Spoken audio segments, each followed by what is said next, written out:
आज के टॉपिक में जो हम डिस्कस करेंगे that is the physical properties of alkanes. ठीक है, सबसे पहले हमारे पास आ जाती है स्टेट में हमने ये देखना है अल्केन्स की फ़िज़िकल स्टेट कौन कौन सी होती है।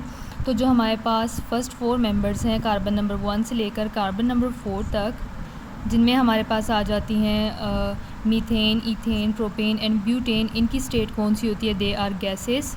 कार्बन नंबर 5 से पेंटेन से लेकर कार्बन नंबर 17 तक टोटल ये 13 मेंबर्स बनते हैं, दे आर कलरलेस लिक्विड्स। और कार्बन नंबर 18 और 18 से हायर जो हमारे पास होते हैं वो क्या होते हैं? They are solid in nature. उसके बाद हमारे पास आ जाता है नॉन पोलर नेचर। ठीक है, क्योंकि हमारे पास जितने भी अल्केन्स होती हैं इनमें कार्बन हाइड्रोजन का बॉन्ड होता है, तो कार्बन और हाइड्रोजन की इलेक्ट्रोनेगेटिविटी डिफरेंस बहुत कम है, तो यहाँ पे जो हमारे पास बॉन्ड्स होते हैं वो क्या होते हैं? Non polar. तो अल्केन्स की नेचर भी क्या होगी? नॉन पोलर नेचर होगी। अब अगर हमें इसकी सॉल्युबिलिटी देखनी हो, सॉल्युबिलिटी के लिए आपने रूल पढ़ा हुआ है लाइक डिज़ोल्व लाइक। ठीक है, कि पोलर जो है वो सॉल्यूट्स पोलर सॉल्वेंट में डिज़ोल्व होते हैं और non polar solute non polar में डिज़ोल्व होते हैं। तो अगर हम वाटर को देखना चाहें, वाटर क्या होता है? पोलर सॉल्वेंट है। तो इनमें अल्केन्स क्या होंगी? इनसॉल्युबल, क्योंकि अल्केन्स क्या है? Non polar. और अल्केन्स किस में सॉल्युबल होंगी? नॉन पोलर सॉल्वेंट्स में, जिनमें क्या आ जाता है? Benzene, ether and acetone. Simple सी बात है कि ये जो हमारे पास अल्केन्स हैं ये वाटर में इनसॉल्युबल होंगी और नॉन पोलर सॉल्वेंट्स में क्या हो जाएंगी? डिज़ोल्व हो जाएंगी। उसके बाद आ रहा है that alkanes have low melting and boiling point. Alkanes का मेल्टिंग और बॉइलिंग पॉइंट बहुत कम होता है, और ये मेल्टिंग और बॉइलिंग पॉइंट इंक्रीज़ किसके साथ होगा? With the molecular size. कि अगर हम जैसे जैसे अल्केन्स में मूव करेंगे from lower member to higher member, lower member का मॉलिक्यूलर साइज़ कम है तो उसका मेल्टिंग पॉइंट भी कम होगा, बॉइलिंग पॉइंट भी कम होगा। सेम इसी तरह से जब हम आगे जाते जाएंगे हमारे पास कार्बन नंबर इंक्रीज़ होगा तो मॉलिक्यूलर साइज़ इंक्रीज़ होगा, मॉलिक्यूलर साइज़ इंक्रीज़ होगा तो मेल्टिंग पॉइंट भी हाई हो जाएगा और बॉइलिंग पॉइंट भी क्या हो जाएगा? इंक्रीज़ हो जाएगा। लाइक CH4 का मॉलिक्यूलर मास कम है और दूसरी साइड पे हमने क्या लिया है? डीकेन लिया है C10H22। तो मीथेन का मेल्टिंग पॉइंट भी कम होगा, बॉइलिंग पॉइंट भी कम होगा क्योंकि इसका मॉलिक्यूलर साइज़ कम है, और डीकेन का मेल्टिंग और बॉइलिंग पॉइंट हायर होगा क्योंकि इसका मॉलिक्यूलर साइज़ क्या है? ग्रेटर है। नेक्स्ट आ जाती है डेंसिटी का भी सेम यही ट्रेंड है कि जैसे जैसे हमारे पास मॉलिक्यूलर मास इंक्रीज़ होगा तो डेंसिटी भी इंक्रीज़ होगी। इट मीन्स जो लोअर मेंबर्स हैं, ठीक है, जिनका मॉलिक्यूलर मास कम है उनकी डेंसिटी कम होगी, और जो हायर मेंबर्स हैं जिनका मॉलिक्यूलर मास ग्रेटर है तो उसकी डेंसिटी क्या होगी? ज़्यादा होगी। उसके बाद विस्कोसिटी आ जाती है। विस्कोसिटी कहते हैं रेजिस्टेंस टू फ्लो। ठीक है, कि कोई भी चीज़ है वो फ्लो करने की तरफ कितना रेजिस्टेंस शो करती है उसको विस्कोसिटी कहते हैं। फॉर एग्जांपल वाटर को अगर हम देखें वो इजीली फ्लो करता है तो उसकी विस्कोसिटी कम है। ठीक है, इसी तरह से अगर हम हनी को देखें तो हनी इजीली फ्लो नहीं करता तो उसकी विस्कोसिटी क्या होगी? ज़्यादा होगी। तो अल्केन्स की विस्कोसिटी भी मॉलिक्यूलर मास के साथ साथ इंक्रीज़ होती है। अब यहाँ पे CH4 हमने लिया है मीथेन, इसका मॉलिक्यूलर मास कम है तो इसकी विस्कोसिटी भी कम होगी, ये इजीली फ़्लो कर सकता है। जैसे जैसे हम हायर मेंबर्स की तरफ जाएंगे, ठीक है, लाइक अगर हमारे पास डीकेन आ जाता है जिसका मॉलिक्यूलर मास ग्रेटर है तो इसकी विस्कोसिटी कम होगी, ये इतना ईजीली फ़्लो नहीं कर सकता। लास्ट में हमारे पास आ रहा है अल्केन्स आर फ्लेमेबल। फ्लेमेबल ऐसी चीज़ को कहते हैं जिसको आग लग सकती हो, तो अल्केन्स भी क्या होती हैं? फ्लेमेबल होती हैं। यहाँ पे इसका ट्रेंड डिफरेंट है। अगर हमारे पास मॉलिक्यूलर मास इंक्रीज़ होगा, ये सिंपल वर्ड्स में कार्बन की परसेंटेज अगर इंक्रीज़ होगी तो फ्लेमेबिलिटी क्या हो जाएगी? डिक्रीज़ हो जाएगी। फॉर एग्जांपल यहाँ पे अगर हम देखना चाहें कार्बन की परसेंटेज कम है, ठीक है, 1 कार्बन है, यहाँ पे कार्बन परसेंटेज ग्रेटर है, 10 कार्बन है, तो ये क्या होगा? ज़्यादा फ्लेमेबल है, और ये हमारे पास क्या है? कम फ्लेमेबल है। इसीलिए जो हमारे घरों में गैस आती है मीथेन गैस, नेचुरल गैस जिसको कहते हैं, वो कौन सी होती है? CH4, क्योंकि इसमें कार्बन कंटेंट कम है तो ये क्या है? सबसे ज़्यादा फ्लेमेबल है। ओके, नेक्स्ट जो हमने डिस्कस करना है वो है हमारे पास केमिकल प्रॉपर्टीज़। केमिकल प्रॉपर्टीज़ में अगर हम देखना चाहें, ठीक है, तो पहले हमें अल्केन्स की रिएक्टिविटी को चेक करना होगा। तो अल्केन्स का हमने पहले भी कहा, अल्केन्स क्या होती हैं? They are inert in nature, और इनर्ट किसी ऐसी चीज़ को कहते हैं जिसके रिएक्शंस कम हों। तो अल्केन्स के भी केमिकल रिएक्शंस कम होते हैं, इसी वजह से हम इनको क्या कहते हैं? पैराफिन्स भी कहते हैं, that they show little affinity. ये हमारे पास इनर्ट क्यों होते हैं? क्योंकि अल्केन्स में क्या होते हैं, स्ट्रॉन्ग बॉन्ड प्रेजेंट होता है कार्बन और कार्बन के बीच में, और कार्बन हाइड्रोजन के बीच में भी जो बॉन्ड है वो क्या है, स्ट्रॉन्ग है। इन बॉन्ड्स को ब्रेक डाउन करना डिफ़िकल्ट है, जिसकी वजह से इनके केमिकल रिएक्शंस कम होते हैं, और अल्केन्स को हम क्या कहते हैं, that they are inert in nature. Okay, alkanes के रिएक्शंस कम हैं, लेकिन ये थोड़े बहुत रिएक्शंस शो करते हैं। उनमें से एक जो हमारे पास आता है वो है सब्स्टिट्यूशन रिएक्शन, और सेकंड वन है हमारे पास कंबशन, वो हम बाद में एक्सप्लेन करेंगे। फ़र्स्ट ऑफ़ ऑल हम सब्स्टिट्यूशन रिएक्शंस को देख लेते हैं। सब्स्टिट्यूशन जो वर्ड है इसका मतलब होता है रीप्लेस करना, ठीक है। तो सब्स्टिट्यूशन रिएक्शंस क्या होंगे, ऐसे रिएक्शन जिनमें हम एक एटम को रीप्लेस करके उसकी जगह कोई और एटम अगर अटैच कर लें वहाँ पे, तो ये रिएक्शंस क्या होंगे, सब्स्टिट्यूशन रिएक्शंस। डेफिनेशन इनकी क्या है, reactions in which an atom or group of atom is replaced by other atom or group of atoms।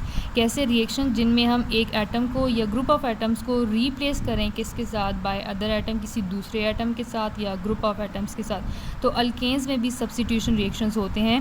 Alkanes में जो हमारे पास हाइड्रोजन है इसको हम रीप्लेस करके यहाँ पे कोई और एटम अटैच कर सकते हैं और हमारे पास न्यू प्रोडक्ट बनेगा। इस रिएक्शन को हम क्या कहेंगे, सब्स्टिट्यूशन रिएक्शन।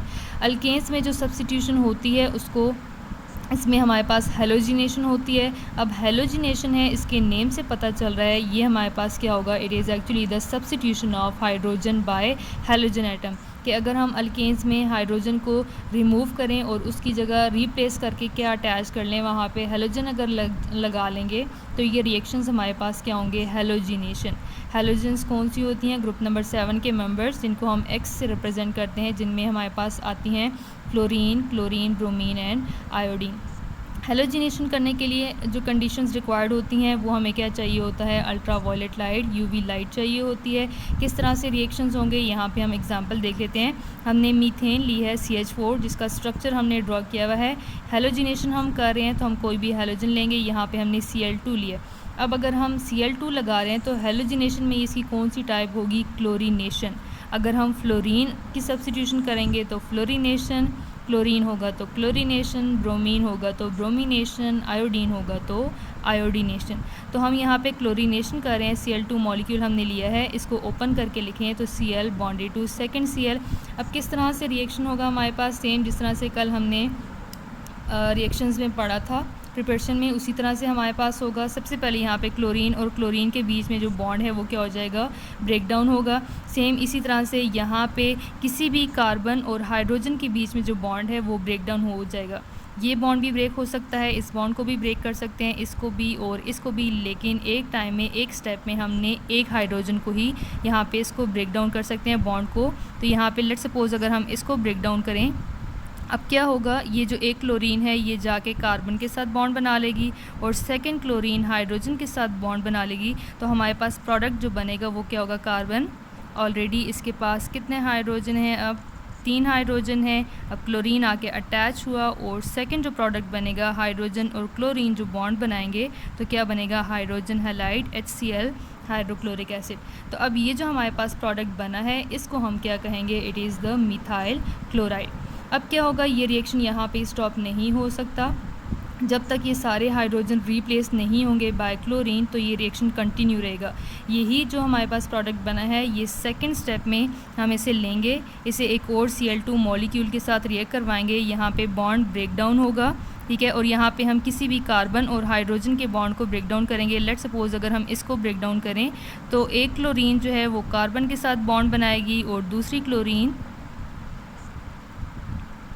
किसके साथ बॉन्ड बना लेगी, यहाँ पे इस हाइड्रोजन के साथ, ठीक है। तो जो हमारे पास प्रोडक्ट बनेगा वो क्या होगा, कार्बन। अब कितने हाइड्रोजन रहेंगे, 2 हाइड्रोजन। ये क्लोरीन पहले से प्रेजेंट थी, न्यू क्लोरीन आके ऐड अप हुई और सेकंड प्रोडक्ट हमारे पास कौन सा बनेगा, HCl।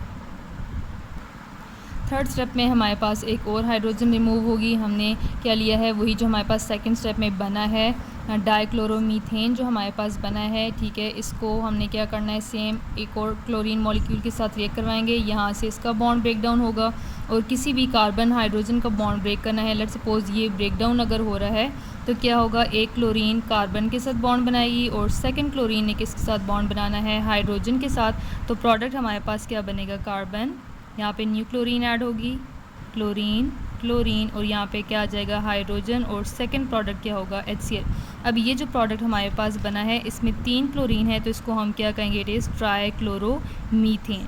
ओके, ट्राइक्लोरोमीथेन का अब एक हाइड्रोजन रहता है, इसको भी रिमूव होना है, सब्स्टिट्यूट होना है।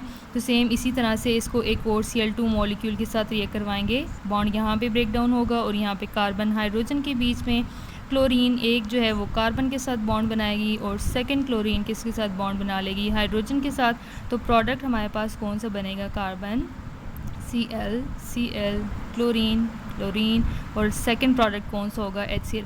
अब ये जो हमारे पास प्रोडक्ट बना है इसमें 4 कार्बन है तो इसका नाम क्या होगा, इट इज़ टेट्राक्लोरोमीथेन। ठीक है, सेकंड जो हमारे पास आ जाता है type of reaction, second type of reaction जो हमारे पास है that is the combustion reaction. Combustion किसे कहते हैं, burning of substance in presence of oxygen, कि कोई भी सब्सटेंस अगर ऑक्सीजन की प्रेजेंस में बर्न हो रहा है तो जो प्रोसेस होगा उसको हम क्या कहेंगे, कंबस्शन रिएक्शन। कंबस्शन रिएक्शंस हमेशा क्या होते हैं, एक्सोथर्मिक रिएक्शंस होते हैं क्योंकि इन रिएक्शन में बहुत ज़्यादा हीट प्रोड्यूस्ड होती है। अब क्या होगा, अगर हम अल्केन्स को बर्न करेंगे तो 2 तरह की कंबस्शन हो सकती है, कंप्लीट कंबस्शन या इनकम्प्लीट कंबस्शन। कंप्लीट कंबस्शन में ऑक्सीजन की अमाउंट ज़्यादा होती है और इनकम्प्लीट कंबस्शन हम इसको क्यों कहते हैं, क्योंकि इसमें लिमिटेड ऑक्सीजन होती है और अल्केन जो है वो पूरी की पूरी बर्न नहीं होती, उसका कुछ पार्ट जो है वो अनबर्नड रह जाता है। तो हम अल्केन ले लेते हैं CH4 जो हमारे पास है मीथेन, इसको एक्सेस ऑफ ऑक्सीजन के साथ रिएक्ट करवाएंगे तो हमेशा जो प्रोडक्ट्स बनेंगे वो क्या होंगे, कार्बन डाइऑक्साइड, वाटर और हमारे पास क्या होगा, lot amount of heat release होगी और इसी हीट को हम क्या कर सकते हैं, एज अ फ्यूल यूज़ करते हैं। इसीलिए मोस्टली अल्केन्स जो होती हैं वो एज अ फ्यूल यूज़ होती हैं। इनकम्प्लीट कंबस्शन में हमारे पास ऑक्सीजन की अमाउंट कम होती है। तो यहाँ पे हमारे पास क्या है, हमने कितने मॉलिक्यूल्स लिए, 3 मॉलिक्यूल्स लिए मीथेन के, 4 मॉलिक्यूल्स ऑफ ऑक्सीजन। तो ये हमारे पास इस यहाँ पे प्रोडक्शन होगी कार्बन मोनोऑक्साइड की। यहाँ पे क्या बना, कार्बन डाइऑक्साइड और यहाँ पे क्या बना है, कार्बन मोनोऑक्साइड। वाटर रिलीज़ होगा और साथ में क्या होगा, ये कार्बन हमारे पास बचेगा विच इज़ अनबर्न कार्बन। अब ये जो हमारे पास कार्बन मोनोऑक्साइड बनी है ये बहुत ही पॉइजनस गैस है, इसकी वजह से सफोकेशन होती है, डेथ भी हो सकती है। तो ये जो हमारे पास कार्बन डाइऑक्साइड है ये वाला रिएक्शन इतना हार्मफुल नहीं है, लेकिन अगर इनकम्प्लीट रिएक्शन होगा, कंबस्शन होगी तो रिएक्शन जो हमारे पास होगा that will be very much harmful.